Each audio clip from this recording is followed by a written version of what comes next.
Émilie Frèche, merci d'avoir accepté mon invitation. Je suis vraiment ravie de te recevoir. Je suis très admirative de tout ce que tu as fait depuis qu'on entend parler d'Émilie Frèche. Merci. Donc ça remonte à longtemps quand même. Récemment, tu as décroché, mais j'aime pas ce terme parce que franchement, tu le mérites vraiment, le Grand Prix du livre politique 2026 pour un séisme.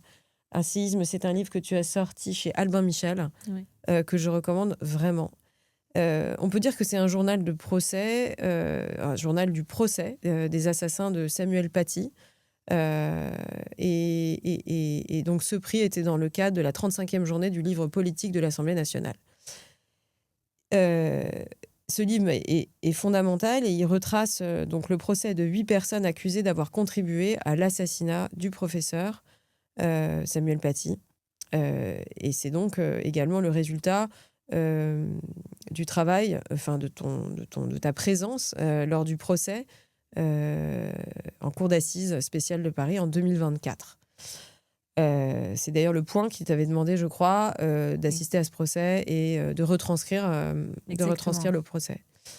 Alors, bon, ça c'était pour une introduction. Maintenant, comme à tous mes invités, même si je te connais bien moi, je peux te demander, si ça ne te dérange pas, de te présenter, tout simplement. Je m'appelle Émilie Frèche. Je suis écrivaine. J'ai commencé par publier d'abord des romans. C'est l'essentiel de mon Mm, travail d'écriture. mm. Je suis venue ensuite au cinéma avec l'écriture de plusieurs scénarios pour des réalisateurs. Puis je suis passée moi-même à la réalisation avec un premier film qui est sorti en 2022, je crois, qui Mm. s'appelle Les Engagés avec Benjamin Laverne. J'écris aussi pour le théâtre, j'écris en littérature jeunesse Mm. et j'écris aussi parfois des livres un peu hybrides, des sortes ou des essais ou des voilà comme un séisme qui est un peu un ovni parce que comme tu l'as dit, c'est à la fois un journal de bord, des comptes rendus Et des dessins, bien entendu. d'audience que j'avais fait des articles pour Le Point au cours de ce procès, des dessins et des choses beaucoup plus intimes. Mais Mhm. je crois que le roman est peut-être ma langue maternelle dans l'écriture, si je puis dire. Alors, on y reviendra justement parce que je trouve intéressant la démarche du Point de faire appel à toi, romancière, pour assister justement à ce procès, mais on y reviendra plus tard.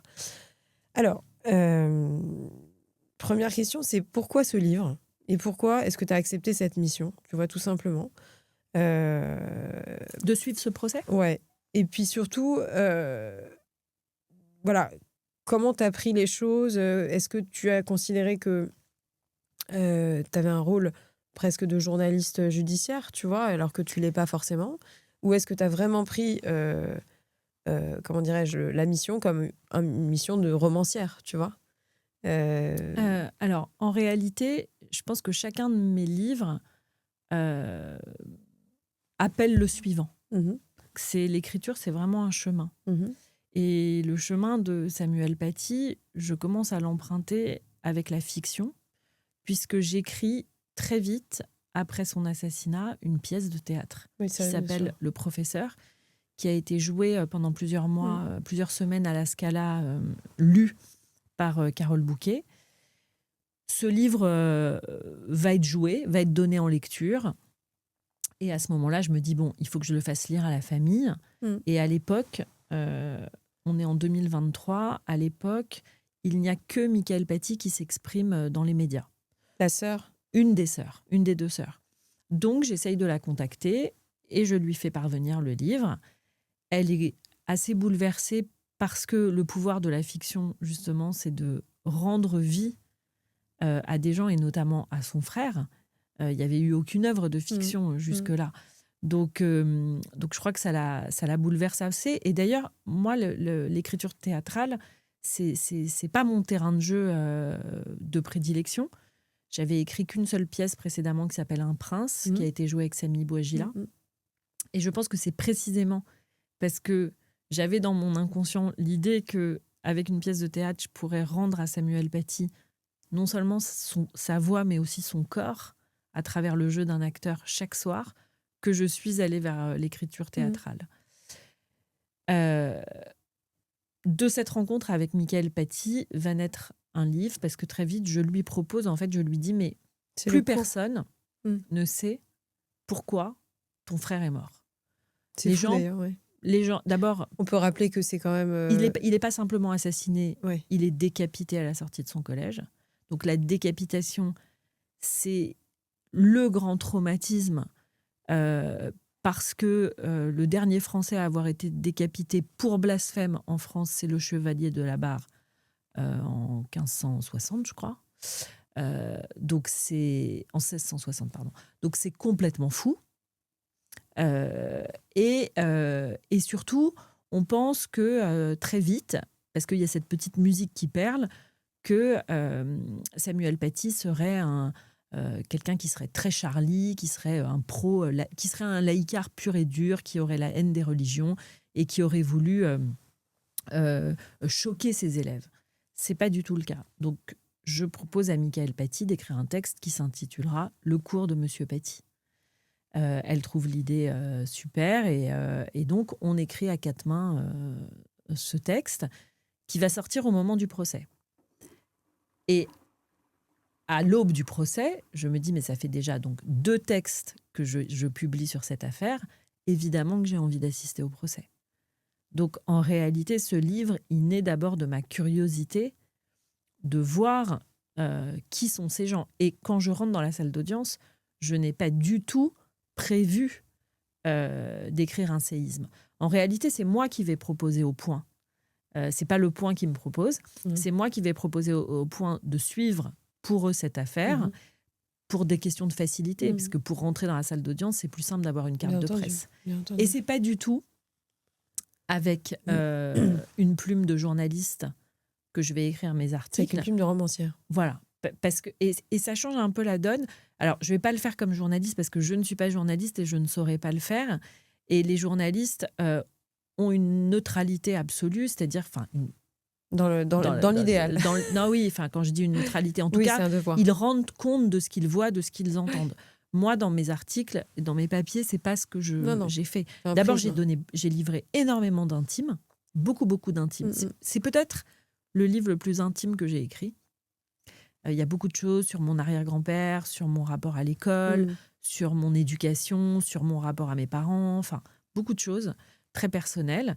Et surtout, j'essaye de faire des correspondances, en fait, entre ce que j'entends dans la cour d'assises et ce qui me préoccupe dans l'actualité dans laquelle se tient ce procès. C'est-à-dire que ce procès, ce qui est très intéressant, c'est qu'il se tient dans l'année post-7 octobre. Or, le commanditaire de l'attentat contre Samuel Paty est la voix en France du Hamas, puisque c'est Abdelhakim Sifrioui qui avait fondé le collectif Cheikh Yassine en 2004. Et donc, j'essaye de faire toutes ces correspondances pour donner à voir, au-delà du procès, qu'est-ce que ce procès nous raconte de nous, de notre société et de la situation internationale. Et alors, t'as devancé une de mes questions, mais pourquoi est-ce que tu as choisi justement cette forme, tu vois, de carnet et de dessin? Ça prend effectivement la forme d'un journal intime, d'une certaine manière, donc nourri de scènes d'audience. Tes dessins sont forcément des portraits également. Et pourquoi ce format hybride? Est-ce que c'est venu parce que tu t'es dit effectivement je dois faire un nouveau format pour intéresser les gens éventuellement, tu vois, enfin faire en sorte que, parce que comme tu le disais, une information en remplace beaucoup une autre aujourd'hui, c'est-à-dire que c'est très compliqué de se souvenir. Enfin, si on regarde vraiment les news régulièrement, il y a une manière aujourd'hui de regarder les informations qui est très différente d'avant, au sens où une information gravissime est finalement remplacée par une autre information considérée comme gravissime par certains médias. Et c'est vrai qu'il y a quand même un danger, et c'est pour ça que je t'ai invité, qu'on oublie ce qui s'est passé. Et intéresser les gens avec un format... Enfin, pourquoi je te pose, c'est une question un peu déguisée, mais au sens, tu as choisi un format qui est hybride. Et c'est pour ça que je trouve ça intéressant. C'est pas froid, c'est chaud. Oui. C'est chaud. Donc ça nous imprègne aussi quand on le lit, on est aussi imprégné parce qu'on a l'impression qu'on est avec toi en train de regarder les accusés et de suivre quelque chose qui nous prend aux tripes, comme tu l'exprimes très bien, hein, parce qu'on a tous été à l'école, parce qu'on a tous connu ce que c'était qu'un cours d'éducation civique. Mais c'est fou cette inventivité que tu as eue, en fait. C'est ça que je me dis, mais est-ce qu'elle s'est dit que ça allait du coup permettre à plus de gens d'être intéressés par ce format? Non, honnêtement. Mais c'est venu instinctivement, en fait. D'abord parce que, honnêtement, j'ai eu le désir de publier ce texte à la sortie du procès, en me disant, mais ça m'a tellement intéressée, et c'est tellement important, et ça raconte tellement de choses, que oui, j'ai envie de le donner à voir, j'ai envie de partager toute cette matière. Pourquoi j'ai fait des dessins? Tout simplement parce que je dessine tout le temps. Mais jusqu'à présent, je dessinais mes enfants en vacances, dans des carnets de vacances, beaucoup. Et que je pense que c'était aussi une manière pour moi de me protéger dans cette salle d'audience. C'est un exutoire, d'une certaine manière. Parce que ça, voilà, tu manies l'aquarelle, tu manies la couleur. Donc, il y a une forme de poésie dans voilà. Puis, je regardais. C'est-à-dire, j'étais 10 heures par jour à regarder les gens. Ouais, c'est ça. Et c'est vrai que ce qui est extraordinaire, c'est peut-être un des rares endroits où les gens n'ont pas leur portable et où il n'y a pas la possibilité de faire des images. Et ce qu'il y a de génial dans le dessin, c'est que tu fixes ton sujet par une attitude. Bien sûr. Alors, il y a un des avocats, par exemple, il arrivait tout le temps avec une doudoune Moncler noire, très brillante et très longue, comme je n'en avais vu que dans des stations de ski pour milliardaires. Et donc, je ne l'ai jamais dessiné avec sa robe, mais je l'ai toujours dessiné avec cette doudoune. Et je trouve que ça racontait quelque chose du clinquant, de la fonction d'avocat, etc. Quand la petite menteuse à l'origine de la cabale est arrivée à la barre et qu'elle était littéralement déguisée en collégienne anglaise, ça, il n'y a que le dessin qui permet de montrer le choc visuel que ça produit. Bien sûr. Et puis aussi, j'ai mis du dessin parce que pour moi, c'était une manière de rendre hommage à Samuel Paty, qui est quand même mort pour un dessin. Et je pense que j'ai eu aussi cette révélation, cette idée. Bien sûr, tu as raison de le lire, oui. À la lecture d'un mail de Samuel Paty à son équipe, dans le temps de la cabale, quand 2 professeurs se sont désolidarisés de lui de manière très violente en envoyant un mail sur l'ANT, c'est-à-dire sur la messagerie en réseau, donc à 52 personnes qui faisaient partie de l'équipe pédagogique, enfin de l'équipe enseignante, quoi. Samuel Paty a répondu quelque chose du type eh bien, puisque c'est comme ça, l'an prochain, j'étudierai la liberté d'aller et venir en Chine, la liberté d'aller et venir ou Internet en Chine.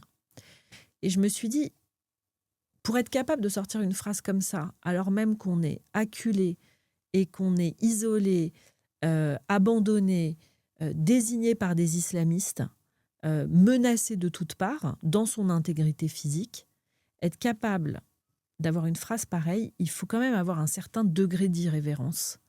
Et je trouve que ce degré d'irrévérence, c'est vraiment l'esprit français.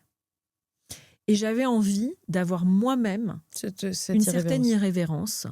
Et j'espère que mes dessins en transpirent, parce que certains des dessins sont, en tout cas, ont vocation à être un peu drôles aussi. Moi, c'est ce que j'ai ressenti. Donc, tu fais bien de le préciser. Effectivement, je pense que c'est même notre devoir d'être irrévérencieux. Alors, justement, tu parlais du fait que tu avais quand même 8 accusés face à toi. Donc, 2 amis de l'assassin étaient poursuivis pour complicité d'assassinat terroriste. Ouais. Les 6 autres l'étaient pour association de malfaiteurs terroristes, dont 2 pour avoir lancé une campagne de harcèlement en ligne contre le professeur Paty. Est-ce que, quand tu les as regardés, ces personnages, est-ce que tu as été surprise par certains? Est-ce que, parce que là, je parle vraiment du sens du regard. Tu vois, parce que, comme tu le dis, vu que tu as assisté physiquement aux choses, est-ce que quelqu'un t'a surpris dans un sens ou dans un autre par son attitude, par son comportement, par ses propos même? J'ai pas été surprise, mais j'ai été outrée par l'inversion accusatoire d'Abdelhakim Sifrioui, la perversion du langage. L'utilisation du langage comme une arme. Il a été formé par le Hamas, c'était la voix en France du Hamas, et c'était exactement ce qu'on voyait à l'œuvre post-7 octobre. Donc vraiment, j'ai vu une mécanique semblable et qui est le propre du fascisme, en fait. Bien sûr, l'inversion de la réalité. Voilà, et qui m'a renvoyé beaucoup aux questions que je posais à ma grand-mère sur la période de la guerre, en me disant, mais comment la haine est-elle venue du jour au lendemain ? Comment c'est pas venu du jour Et au en fait, lendemain. elle n'arrivait pas à m'expliquer le point de bascule. Et le point de bascule, il n'y en a pas, en fait. C'est venu progressivement. L'origine, c'est le travail qu'on fait sur le langage. Et donc là, je l'ai vu à l'œuvre. Et ça m'a un peu sidérée. Ça m'a fait très, très peur. À tel point qu'à la fin de ces 7 semaines d'audience, j'étais terrifiée de la décision à venir des juges, des magistrats. Je me disais, mais est-ce qu'ils vont croire à ce narratif alternatif, à cette vérité alternative, en fait ? Parce que tout se tient très bien. Tu as un exemple concret de choses qui t'ont choqué, qui ont été dites justement sur ce narratif ? Par exemple, quand on le traitait de lien de terroriste ou d'avoir des liens avec des organisations terroristes comme le Hamas, il répondait, oui, Jean Moulin aussi était traité de terroriste par les Allemands. Ok. Et en fait, pour vous, c'était un résistant. Voilà, ce genre de choses.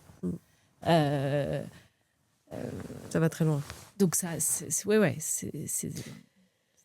assez violent. Et en revanche, est-ce que j'ai été très marquée ? Oui, j'ai été très marquée par un autre des accusés, qui s'appelle Naïm Boudaoud, qui avait 22 ans, 18 ans au moment des faits, et dont j'ai senti aussi que sa vie avait basculé sans qu'il soit radicalisé.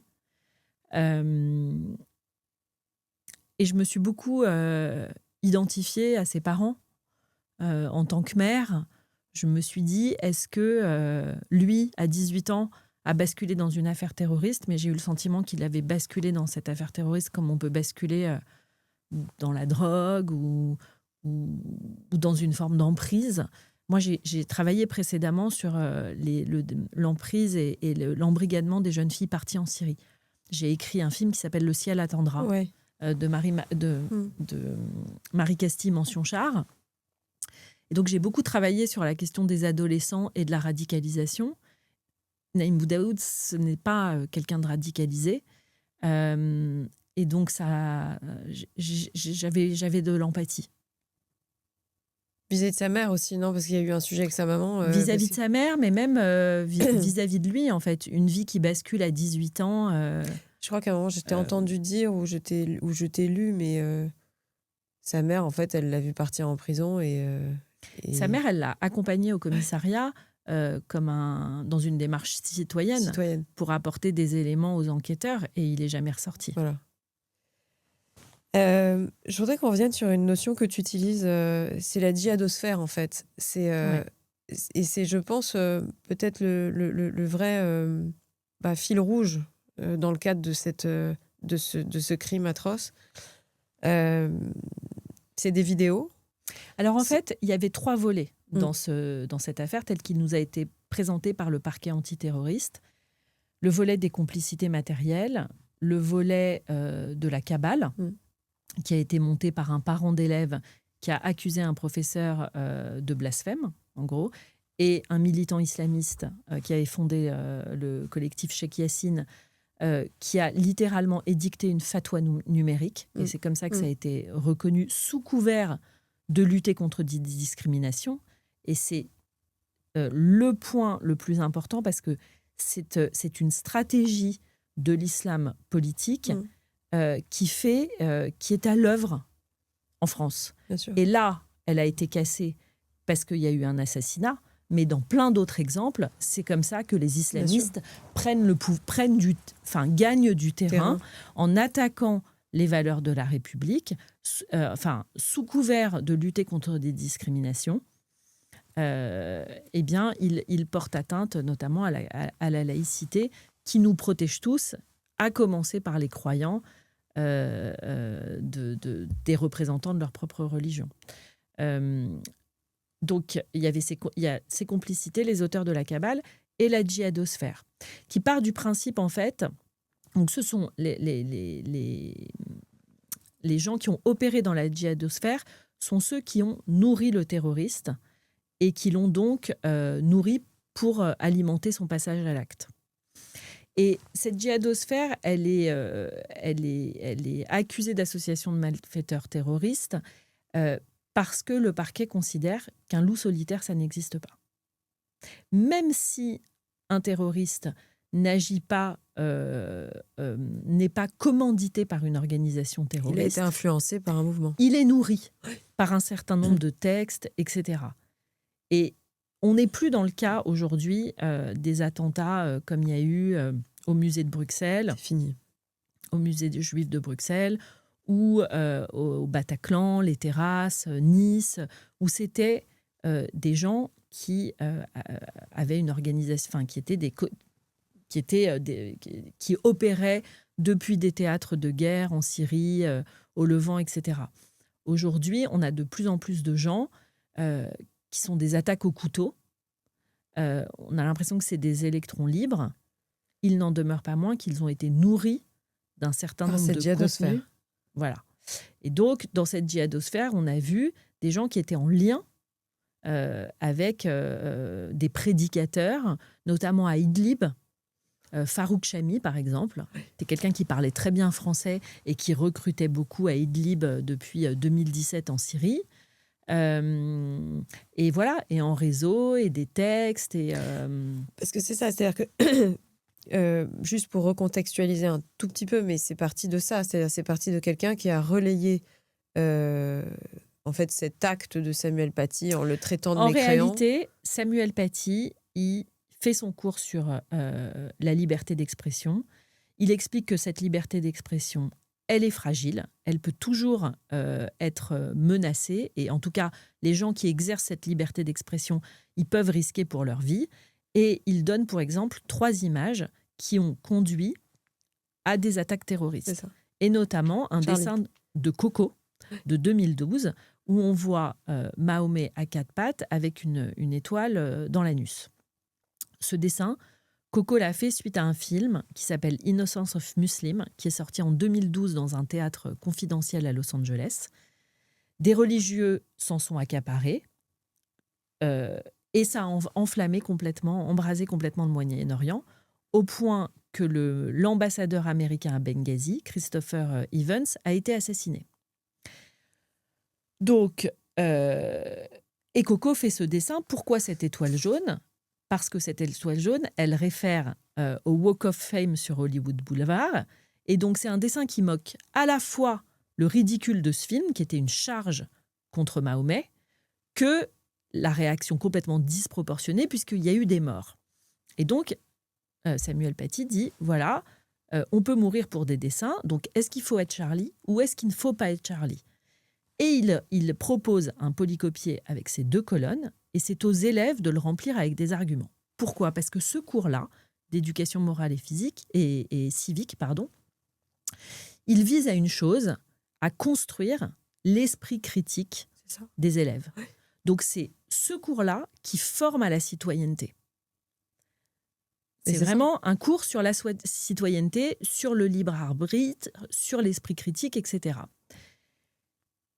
Et puis, quand même, depuis 2015, depuis les attentats de 2015, Samuel Paty avait pris l'habitude de proposer aux élèves de quitter la salle, qui pensaient pouvoir être choqués par ces dessins, de sortir quelques minutes. Pourquoi ? Pour respecter absolument la laïcité. C'est-à-dire le respect de la liberté de croyance. C'est-à-dire que si les élèves entrent en classe départis de tout signe d'appartenance religieuse, de tout signe on laisse pas sa foi chez soi. On ne laisse pas sa foi chez soi. Exactement. Donc, c'était une manière d'être absolument laïque, de n'exercer aucune pression sur ses élèves. une élève qui n'était pas présente au cours et qui venait le matin même d'avoir été renvoyée 2 jours du collège parce qu'elle avait des mauvaises notes, qu'elle avait de l'absentéisme, qu'elle se comportait mal, etc., dit à sa mère je me suis fait virer parce que Samuel Paty a montré une image dégradante du prophète, il m'a demandé de sortir parce que j'étais musulmane, il a tout tourné. Et j'ai dit non, etc. Ça, c'est la version officielle. Moi, j'ai peut-être une autre idée aussi, c'est que la veille de ce cours-là, où elle était absente, cette élève, elle était présente au cours de Samuel Paty, et Samuel Paty a annoncé que le lendemain, il leur montrerait des caricatures. Il est possible que cette élève soit rentrée chez elle et raconté ça à ses parents, que ses parents, ne voulant pas que leur fille assiste à ce cours, lui ait fait un mot. On ne sait pas si le mot... elle a dit qu'elle avait imité l'écriture de ses parents et la signature de ses parents pour écrire ce mot. Si c'est ses parents, c'est donc une double peine infligée à Samuel Paty. C'est non seulement ma fille n'assistera pas à votre cours, mais vous serez puni de l'enseigner aux autres. Bien sûr. Apprenant ça, le père,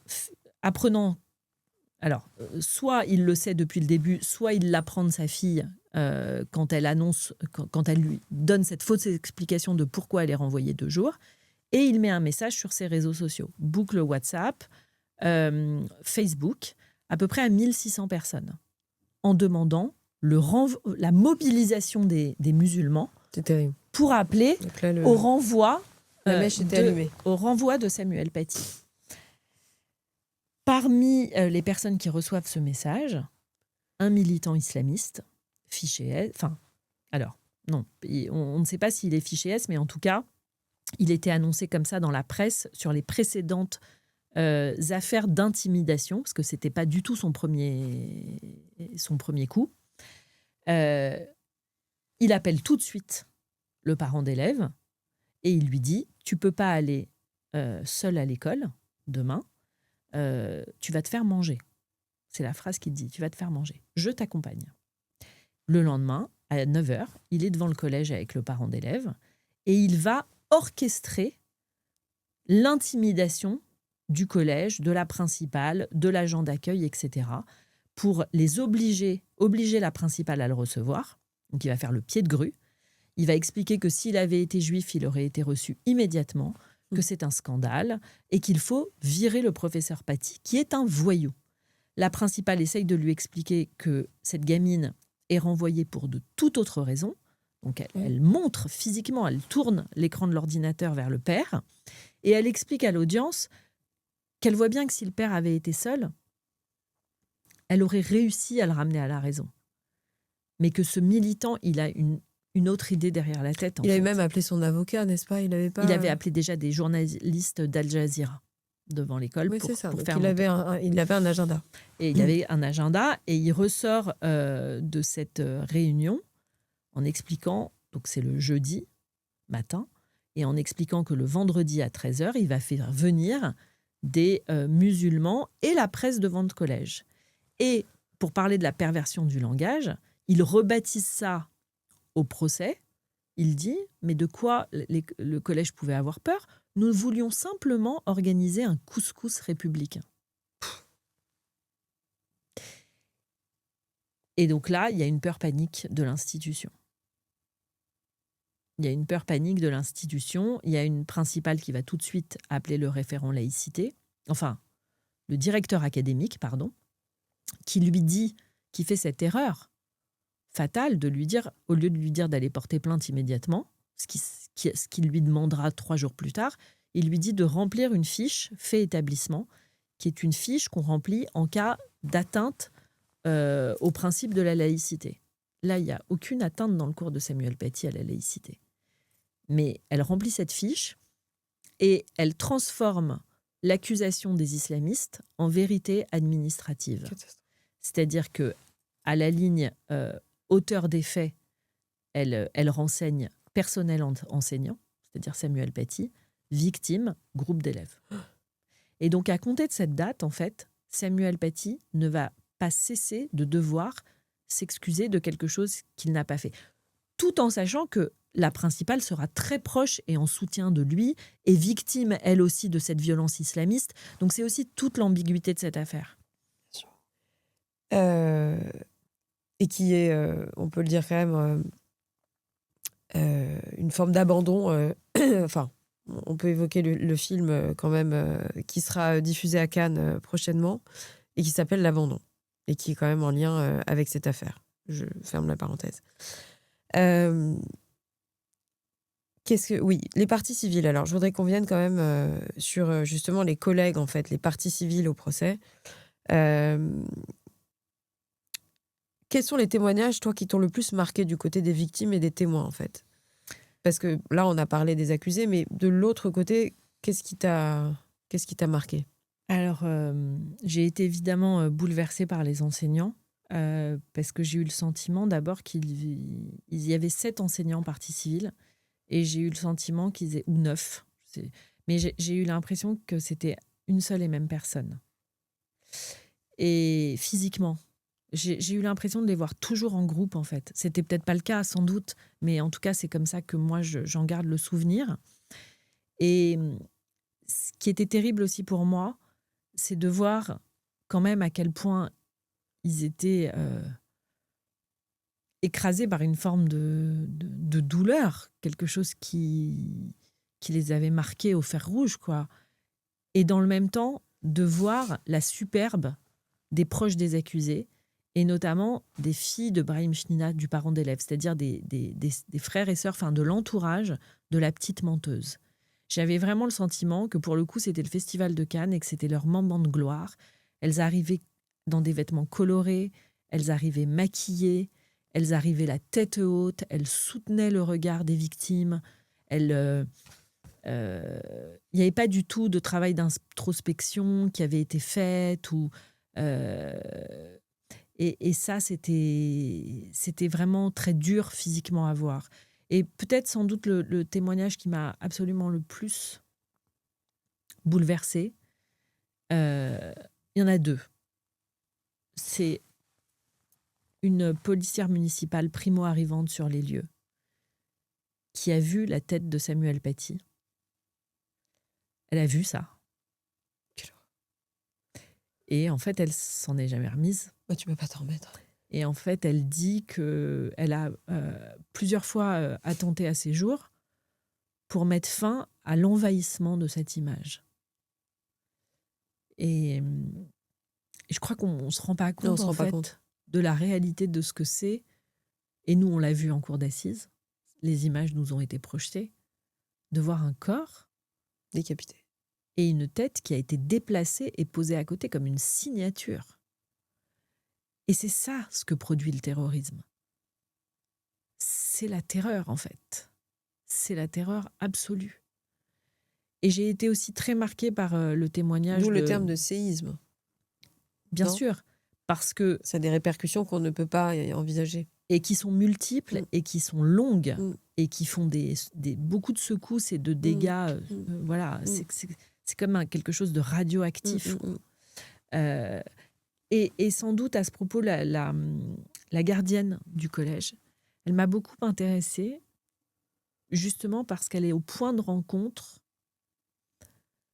de l'islamisme et du djihadisme, et de la porosité entre la montée du fait religieux et des discours qui peuvent être radicaux et anti-laïques et anti-républicains, et le passage à la violence, parce qu'elle est la seule personne dans toute cette affaire à avoir eu affaire, à avoir vu la scène. À la fois, pas la scène, mais à la fois le parent, la menace, la fatwa, les auteurs physiquement. Non, les auteurs de la fatwa, c'est-à-dire le parent d'élève et l'islamiste, et à la fois le djihadiste qu'elle a vu le dernier jour, en pensant que c'était un grand frère.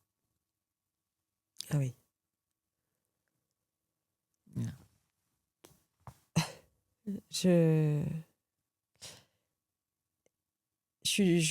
On pourrait en parler pendant des heures, mais je sais que ton temps est compté, Émilie, et c'est vrai que j'ai tellement de questions, il y a tellement de sujets Mais il y a le sujet de la République aussi dans ce procès, tu vois, parce que malgré tout, c'est l'école républicaine Bien sûr. qui s'est effondrée. Enfin, s'est effondrée. Il y a quand même eu un basculement. Euh, Qu'est-ce que pour toi, justement, j'ai évoqué tout à l'heure le terme d'abandon, mais au fil du procès, comment tu as compris cette mécanique d'abandon? Qui porte une responsabilité que le tribunal ne pouvait pas juger finalement? Tu vois ce que je veux dire? Parce que, Alors, il y a 2 temps. ouais, Il y a 2 temps, il y a ce temps judiciaire, il y a, juger, les complices, ceux qui ont participé à l'enchaînement causal. Il y a 2 choses dans cette affaire. Il y a 2 mécaniques inverses qui, ont participé à la chronique de cette mort annoncée. C'est-à-dire cet enchaînement causal qui a été, jugé en cour d'assises sur comment un professeur de la République a pu être décapité. Il a fallu toute une série d'actes et de gens bien sûr. qui fassent enfler cette fatwa, qui la relaient. Donc, le parent d'élève, le militant islamiste, la mosquée de Pantin qui a relayé Oui. à 100 000 abonnés, des élèves qui ont désigné Samuel Paty au terroriste en sachant qu'il allait être malmené et affiché sur les réseaux sociaux, à minima. Et ils l'ont fait, pas simplement pour 300 €, mais parce qu'ils considéraient que c'était une punition juste. Et là, on a un cas de séparatisme de fait qui doit nous alarmer et nous réveiller, parce que ça veut dire que ces élèves, qui ne sont pas des islamistes, qui ne sont pas des djihadistes, qui ne sont pas des extrémistes, mais qui considèrent quand même, qui mettent quand même la loi de leur religion, Bien sûr. c'est-à-dire la question du blasphème, au-dessus des lois de la République. Donc tout ça, ça doit beaucoup nous alerter et nous faire bouger et nous engager sur le terrain de la laïcité et de la République. Mais dans le même temps, de cette mécanique qui participe à l'enchaînement causal ayant conduit à la décapitation de Samuel Paty, il y a cette mécanique inverse qui ne peut pas être jugée en cour d'assises, mais qui peut être jugée devant le tribunal administratif, qui est la question, effectivement, de l'abandon de l'éducation nationale, mais aussi des services des renseignements territoriaux. Parce que quand vous avez des renseignements territoriaux qui, le 12 octobre, c'est-à-dire 4 jours avant la mort de Samuel Paty, alors même qu'il est abreuvé de menaces sur son intégrité physique, Et qu'il ne se passe rien. disent, non, rédigent une note pour dire que tout risque est écarté simplement parce qu'ils ont discuté avec les instances religieuses des Yvelines qui leur ont dit que Tout allait bien. tout allait bien, c'est absolument Fou. insensé. C'est fou. Comment les dirigeants d'une république laïque s'en remettent à des instances religieuses pour évaluer le degré d'une menace terroriste? Ça n'a pas de sens. Ça n'a pas de sens. Pourquoi il n'y a pas eu de protection? Il faut bien se remettre dans le contexte de 2020. 2020, on est en plein procès contre des attentats contre Charlie Hebdo. La menace est très forte. Des fatwas contre les blasphémateurs et contre les pro-Charlie ont été pris depuis le Moyen-Orient, l'Afghanistan, etc. Donc la menace est très forte. Le 26 septembre, 2 journalistes ont été attaqués à la feuille de boucher dans la rue des anciens locaux de Charlie Hebdo. Yannick Enel est un écrivain qui suivait pour Charlie Hebdo le procès. Il raconte dans son livre, très beau livre, Nos solitudes, qu'il a été appelé par le ministère de l'Intérieur et mis sous protection, alors même qu'aucune menace pesait sur lui, mais simplement parce qu'il était écrivain qui rendait compte de ce procès, on a pris cette précaution. Pourquoi l'État français n'a pas pris cette protection avec un enseignant, alors même qu'il était menacé et qu'il avait montré des dessins, et qu'on sait depuis le Gillen-Posten en 2005 que de montrer des caricatures ou d'en dessiner, ça peut coûter la vie. Voilà. Et l'éducation nationale, c'est la même chose. Et peut-être une responsabilité au niveau digital. Enfin, c'est-à-dire qu'il y a aussi... ça ne peut pas être abordé, mais finalement... Alors, nous, on a eu tout un volet là-dessus, et j'en parle dans le livre, sur la veille numérique. C'est très intéressant, c'est-à-dire que en fait, les remontées, les signalements du terroriste et de sa radicalisation qui transpirait de ses posts depuis septembre ont fait l'objet d'un signalement. Mmh.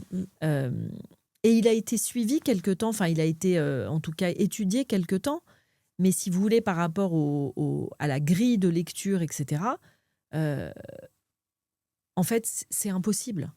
C'est-à-dire qu'il y avait trop de monde à mettre Bien entendu. sous surveillance Bien en entendu. réalité. Donc on a perdu le contrôle complètement. Non, on n'a pas perdu le contrôle complètement parce qu'il y a énormément d'attentats qui sont déjoués. Ouais, jusqu'à récemment. Enfin, j'ai vu une news ce matin. Ce qui est très compliqué avec un profil comme Anzorov, c'est que 18 ans, aujourd'hui on ne se radicalise plus dans les prisons ou plus tant dans les prisons et à la mosquée, dans des mosquées radicalisées sur Internet. Que sur Internet, avec des gens qui ne sont jamais passés à l'acte. Donc c'est terrible. Il y a eu le procès en appel en mars, en mars 2026. Février, ouais. Alors, février, ouais, bon. La condamnation de 15 ans donc, de Abdelhaim Sifreoui a été confirmée, mais celle de Brahim Chnina est passée de 13 à 10 ans. Toi, tu t'es choqué par cet allègement de peine ou qu'est-ce que tu en penses? Alors, moi, le principal pour moi de ce procès, c'était de confirmer qu'il est des mots qui tuent. Et que notre droit puisse reconnaître une fatwa. C'est-à-dire le droit coranique, en fait. Et ça a été le cas. C'est-à-dire que tout ce qu'ils nous ont raconté en nous expliquant qu'ils luttaient contre des discriminations et qu'ils étaient des militants politiques et que vraiment, non. En fait, quand on lutte contre une discrimination, il y a du racisme anti-musulman dans ce pays. On n'appelle pas à un crime. Il faut lutter contre, évidemment. Mais lutter contre des discriminations, on prend des politiques de lutte contre les discriminations à l'embauche, au logement. On en appelle j'ai oublié le nom le défenseur des droits, pardon, désolé. On en appelle au défenseur des droits. Enfin, il y a toute une série de procédures, mais on n'appelle pas, on ne livre pas un professeur sur les réseaux sociaux en donnant son nom, le nom de son collège et en le désignant comme un blasphémateur, parce qu'on sait que quand on murmure cette accusation à l'oreille d'un pieux, eh bien, la punition pour cela, c'est la mort. Salman Rushdie en a fait l'objet, des centaines de gens et de musulmans, à commencer par des musulmans, en ont été victimes. Donc pour toi, c'était suffisant? C'est-à-dire que 10 ans, 13 ans... En tout cas, c'était ça qui était pour moi le principal. C'était la condamnation, la confirmation de la condamnation d'Abdelhakim Sifreoui. C'est un procès qui dit, en fait, on ne peut pas mettre impunément une cible dans le dos des gens. Voilà, ça, c'est pas possible. Après, sur le parent d'élève, je n'ai pas assisté aux audiences de l'appel, donc j'imagine aussi, parce qu'il faut bien comprendre que la justice est là pour punir, elle est parfois là aussi pour pardonner et pour réintégrer dans la société, sinon ça n'a pas de sens. Donc on est obligé de prendre, et je trouve que c'est très important, de prendre en compte le chemin que les gens ont parcouru dans leur trajectoire intime, et sans doute, je n'ai pas assisté au débat, mais sans doute, en tout cas les juges ont dû considérer que le parent d'élève avait cheminé sur sa faute, en tout cas, avait travaillé sur lui. Et est-ce que tu penses que tu peux nous parler de ce moment donc, qui met un point final à cette période de ta vie, à savoir la fin du procès et je t'ai entendu parler de ce moment qui, moi, m'a marqué. Tu t'es senti menacée à la fin du procès puisque tu avais une espèce de meute derrière toi de gens qui ont mis une sorte de pression. Alors, en cour d'assises, en fait, les juges se retirent et ne ressortent pas tant qu'ils n'ont pas délibéré, quoi. Et donc, ils nous ont dit, c'était un vendredi matin, je pense, et ils nous ont dit, voilà, revenez vers 20h samedi. Donc, on arrive dans cette salle. J'étais avec Mickaël Paty au premier rang. Donc, c'est une place un peu particulière quand c'est pas votre histoire. Oui, c'est ça. Vous êtes un témoin, mais vous êtes au premier rang et vous êtes collé à la partie civile. Et donc, vous avez une vue sur la situation assez particulière. Donc, j'étais au premier rang. La salle était absolument bondée. D'abord parce que le verdict était assez incertain. Il y avait la famille des accusés, etc. Quand même. Toutes les familles des accusés étaient là. Il y avait énormément de monde. Et pourquoi le verdict était assez incertain ? Notamment pour Abdelhakim Sifrioui et Brahim Chnina. Ils étaient renvoyés pour association de malfaiteurs terroristes. Or, cette infraction est qualifiée quand l'association est terroriste. Or, pour une association, il faut 2 personnes. Le parent d'élève et le militant islamiste se sont associés pour faire cette vidéo, mais ni l'un ni l'autre n'était... Enfin, le militant, oui, mais pas le parent d'élève. N'était pas, en tout cas, l'objet de leur association n'était pas terroriste, dans le sens où il n'a pas été démontré qu'eux-mêmes voulaient assassiner et décapiter Samuel Paty. Dans le même temps, il n'était pas non plus en lien avec Anzorov. En tout cas, le militant islamiste, il n'a jamais été prouvé, Abdelhakim Sifrioui, qu'il était en lien avec Anzorov. Donc c'était extrêmement fragile.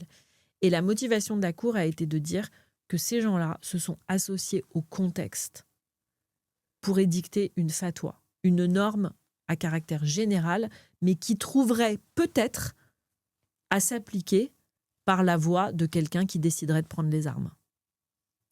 Et ça, c'est une nouveauté de la jurisprudence. Et donc, ils délibèrent. Et là, au moment de la délibération... Donc, en fait, ils ont délibéré et là, ils vont énoncer le verdict. Donc, ils commencent à énoncer le verdict. Il y a une tension dans la salle. Et je comprends, les gens, je veux dire, chacun sait qu'il va prendre 15 ans, 16 ans, rien. Enfin, c'est terrible. C'est terrible. Donc, il y a d'abord l'énoncé des culpabilités, la reconnaissance des culpabilités. Donc, ils sont tous, les 8, reconnus coupables. Et ensuite, il y a l'énoncé du quantum de la peine. Et au moment de l'énoncé du quantum de la peine pour le père qui prend 15 ans, donc déjà, Naïm Boudaoud, il prend 16 ans pour complicité. Le cri que j'ai entendu derrière moi, je suppose que c'était le cri de sa mère. Je ne l'oublierai jamais de ma vie. C'est un cri des entrailles, en fait. C'est un cri vraiment. Et ça m'émeut beaucoup d'en parler. Moi aussi, du coup. Vraiment, ça coup. m'émeut beaucoup d'en parler parce que c'est terrible. Et quand cette peine est énoncée pour Brahim Chnina, pour le parent d'élève, l'une de ses filles se met à hurler et à invectiver Mickaël Paty en disant qu'elle est responsable de cette peine parce qu'elle était sur le plateau d'Apolline de Malherbe le matin même. Et donc, à ce moment-là, Mickaël Paty me serre la main, me tient la main, me dit « Ne regarde pas derrière toi, ne regarde pas derrière toi ». Une rangée de policiers surarmés vient se mettre devant nous. Donc, j'ai la tête baissée, je vois les armes des policiers, les gilets pare-balles devant moi. Je sens cette pression comme ça dans mon dos, terrible. Et j'entends un moment, on les exfiltre. Et donc là, je me lève, je suis Mickaël qui est devant moi. Et on passe derrière le box des accusés. Okay. Un escalier dérobé, un bureau, 2 bureaux, tac, tac. On se retrouve dehors, quai des Orfèvres, avec un taxi qui nous attend. Et littéralement, on s'échappe. La fuite. Et si vous voulez, vous êtes dans une république, terrible. Vous êtes en France, vous dites « je suis avec la sœur d'un professeur qui a été décapité et je dois fuir une cour d'assises où tous les 3 mètres, il y a un policier armé. Mais c'est un scandale !» Et on rallume notre portable, on va se poser dans un bar, on la rallume notre portable, et on voit que l'avocat d'Abdelhakim Sifrioui, devant une nuée de micros, explique que la grande victime de ce procès, c'est la liberté d'expression, c'est-à-dire le titre même du cours de Samuel Paty, et que son client est un prisonnier politique. Et à ce moment-là, moi, je comprends que l'appel ne va pas être un procès judiciaire, mais va être l'occasion d'un débat politique, en fait. Et c'est exactement ce qui s'est passé, puisque dès le premier jour, je me suis retrouvée en plateau sur BFM face au nouvel avocat d'Abdelhakim Sifrioui, maître Villemain, qui avait commencé sa carrière en défendant Maurice Papon. Ouais, on s'en souvient. Et qui explique que finalement, Samuel Paty n'a pas discriminé cette jeune fille, puisque de toute façon, cette jeune fille n'était pas dans cette classe, mais qu'il a discriminé tous les musulmans. Les musulmans, ces musulmans-là en question, on ne sait pas qui c'est, ils n'ont d'ailleurs pas porté plainte, mais lui, il se fait l'avocat de tous les musulmans. Et donc là, on voit bien on a glissé vers... c'est-à-dire qu'ils ont fait de cette cour d'assises une assemblée nationale. Mmh. Et ce qui est très intéressant, c'est que je pense que Abdelhakim Sifrioui a lui-même décidé de sacrifier sa défense au nom de son combat politique et de faire à la justice le procès qu'il avait fait à l'école. En disant que l'école était islamophobe, maintenant c'était la justice et donc la République et la France entière. Je sais que je dois te libérer, mais il y a quand même... j'y suis attachée. Est-ce que tu as découvert des propos antisémites ou des références antisémites durant le procès ? Est-ce que tu penses qu'il y a eu des références qui n'auraient pas dû être là ou... Voilà. Est-ce que tu as entendu des choses qui ont un lien direct ou indirect avec l'antisémitisme ? Outre le fait qu'il y ait des liens avec le Hamas. Le premier soupçon d'antisémitisme, il est celui des parents de Samuel Paty. À un moment dans le procès, leur avocate a demandé à Abdelhakim Sifrioui s'il pensait que Samuel était juif. Et pour son prénom. Ouais. Et quand elle a posé cette question, j'ai été absolument bouleversée parce que je me suis dit, mais non seulement ses parents vivent ce cauchemar d'avoir perdu leur fils dans les conditions qu'on connaît, mais en plus, ils pensent qu'ils ont une part de responsabilité en lui donnant un prénom qui peut avoir laissé penser qu'il était juif. Et si les parents de Samuel Paty ont posé cette question, c'est parce qu'effectivement, l'antisémitisme est structurel chez Abdelhakim Sifrioui. Mais il est structurel comme il est structurel dans l'organisation terroriste auquel il est rattaché, c'est-à-dire le Hamas. C'est-à-dire que le Hamas ne veut pas la destruction de l'État d'Israël. Le Hamas veut la destruction des Juifs. C'est écrit noir sur blanc dans sa charte. Et cet antisémitisme-là, il a été formulé à plein d'endroits au moment du procès. Ce serait hyper long là de vous faire toute cette liste. Non. Mais j'ai tout consigné dans un séisme. C'était juste pour moi important de le souligner quand même. D'ailleurs, quand il vient au collège, la première chose qu'il dit, c'est si on avait été juif, on aurait été mieux reçus. T'es pessimiste ou t'es confiante finalement sur notre capacité de résistance? Parce que ça nous interroge. Forcément, ton livre, c'est ça. Ouais.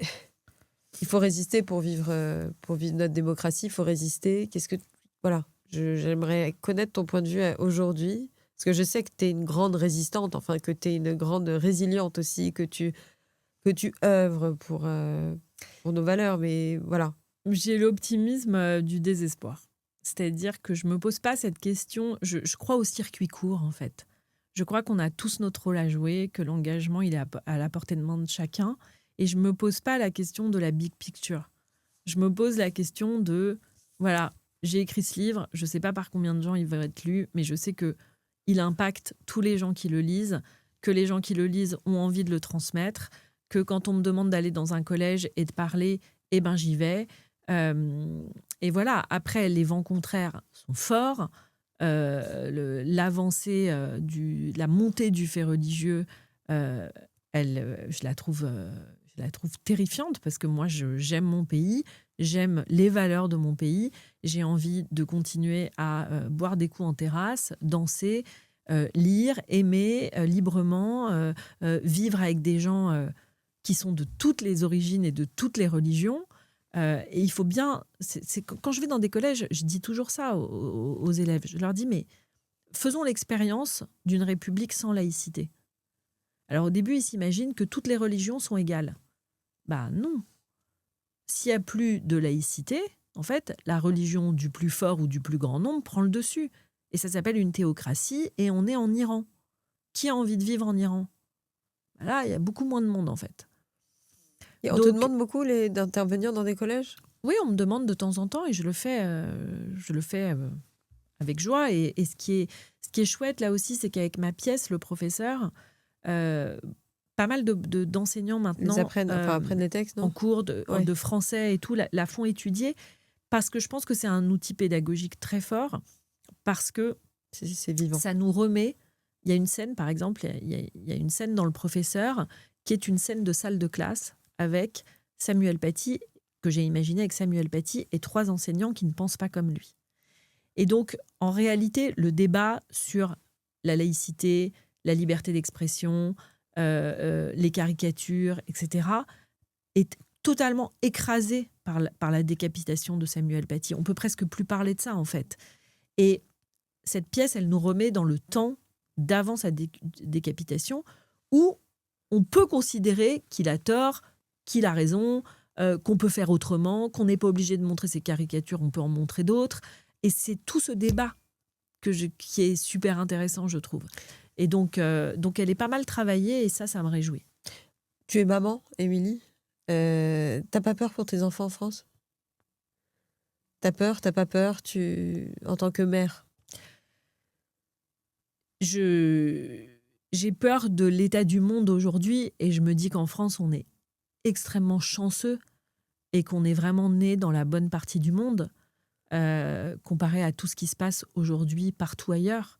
Donc, j'ai plus conscience de notre chance et l'envie de préserver cette chance que d'avoir peur pour eux aujourd'hui, quoi.